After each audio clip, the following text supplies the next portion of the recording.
This feels like a full circle moment for me because it was not too long ago, in fact just a few years, when I have been a faithful recipient of the Sausalito Women's Club Scholarship.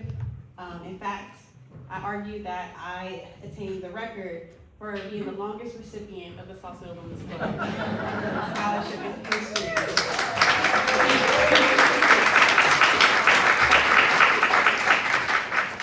I received my first Sausalito Women's Club Scholarship as a graduating high school senior from Tamalpais High School in 2008, 18 years ago, which really makes me feel my age right now.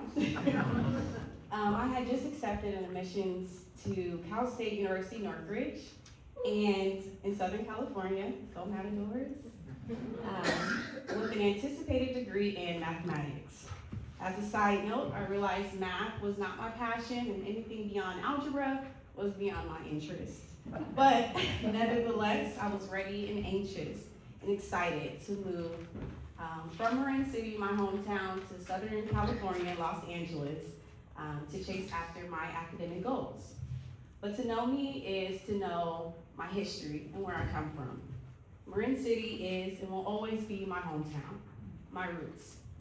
My great-grandparents moved from Kansas and from Texas to Marin City in hopes of economic prosperity to work in the shipyards during World War II. During the war,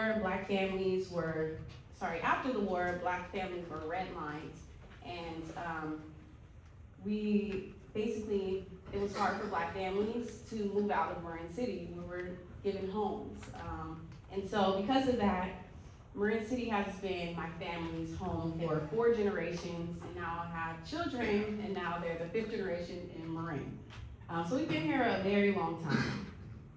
And Marin City is a beautiful, unincorporated city nestled between the wildlife and the Pacific Ocean.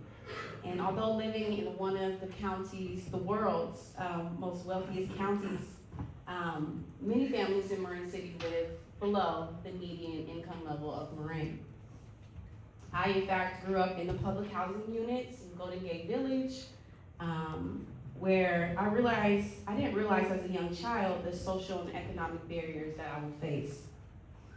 It wasn't until I began attending a private elementary school in Marin, where I was the only black student in my grade. My best friends were white and predominantly white and rich, and I remember feeling a little embarrassed when they wanted to come over to my house to play, to leave their beautiful mansions in San Francisco. I knew that I wanted more for myself in life, and I was just as capable, just as smart, and as determined compared to my peers. So when I was applying to colleges, finances was a major determinant.